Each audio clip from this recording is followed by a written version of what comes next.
Uh, when you do a vlog like this, if you want it to be any good, imagine you have to think first for a few minutes at least on just what you're going to say and how you're going to say it and where you're going to say it at physically, like your location. I'm sitting out on the deck right now. It's only like a half an hour since my first vlog. It's my second vlog. I watched the first one. I thought my voice came out across very good on this phone. I've tried recording my voice before and I never really liked it. But I thought, it goes along with the face better than just hearing it through the audio. But I guess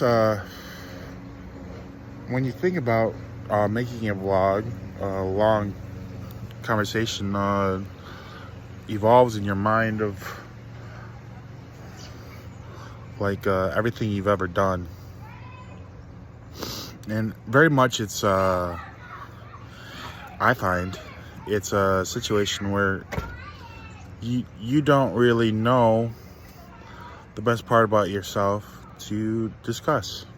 Hey Mark, I'm making a vlog. Do you know what that is? It's a video log. Like a blog is a weblog, and a vlog with a V is a video log.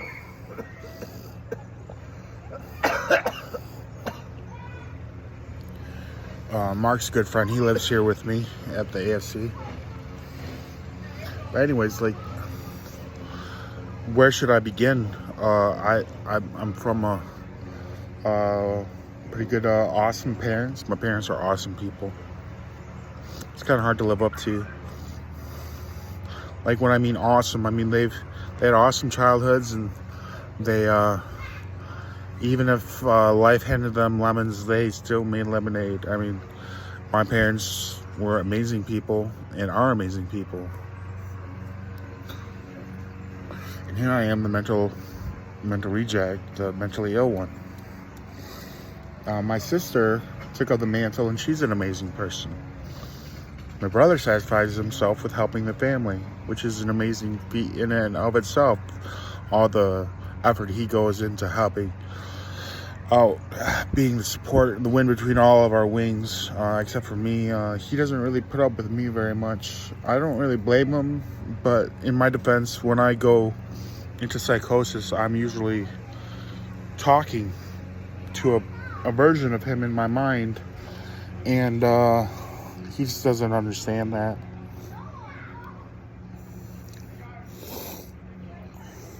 I guess we can talk about my psychosis and my mental illness, because that's the status quo. That's what I'm living with now. And what is that? What is this cloud of ignorance that pervades my life? It's like esoteric knowledge that only I know of. I've filled books of journals, the conversations with my libido and with my deepest, darkest fears and my deepest, darkest fantasies. I filled journals and books and books and books. I'm trying not to cry right now, but it's very close. It's very close to me.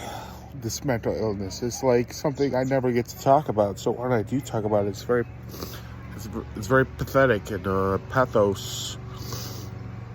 In the old version of the word pathetic, pathos, strong feelings.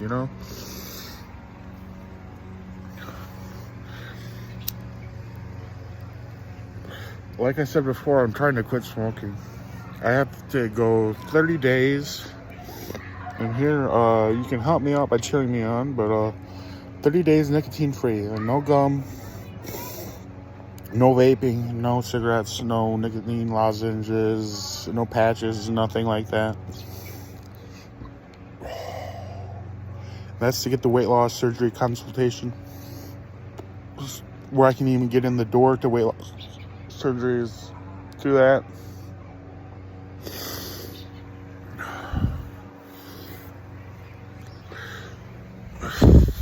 But I guess my mental illness, it is very much driven by the libido. It's amazing. That's not just sex drive. It's like love, romance, situations of going on dates in my mind, all sorts of strange and convoluted innuendos leading up to dating. It all goes into a mind in a meat grinder, and just comes out as something for the dogs to eat. If it ever even touches the light of day.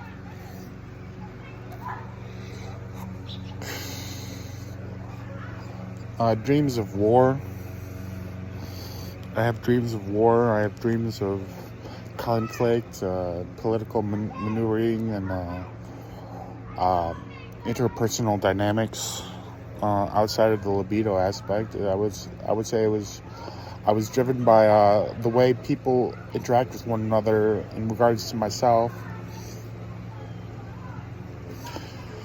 And that culminated in a delusion of grandeur in which I thought I was the emperor of the universe. The Padishah, you know. Well, anyways.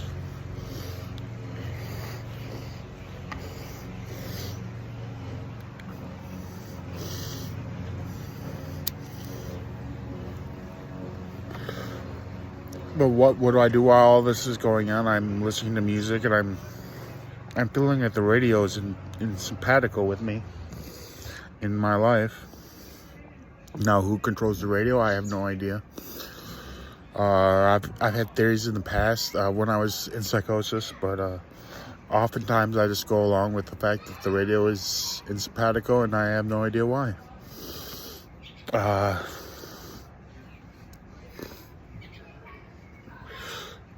I've missed a lot of events. My family struggled with my mom's innocence in a trial. I was largely out of it for the after effects of being on probation, and I was there cognizant for the 2 years she was in prison. I went 2 years without my mother, the most amazing person I've ever met. Because some idiot fat Englishman decided to plagiarize himself when we caught him embezzling and put her on trial for something either he did or he just made it up in his mind. My mom had nothing to do with it. So, and he did that to get out of a legal situation himself when we caught him embezzling and we were going to prosecute. I'm talking about tens of thousands of dollars that he embezzled from my mother. She was a CEO. She still is a CEO. And she's rebranded herself as a social network, social figure, YouTube podcaster. She's on Spotify as well. Her name is Rose Odette.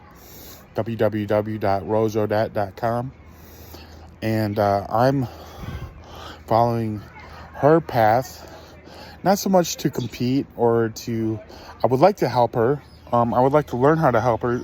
Eventually, when I have a string of videos, I'm going to try to edit them together in some kind of logical situation so I can practice on myself before I go ahead and try to help her out.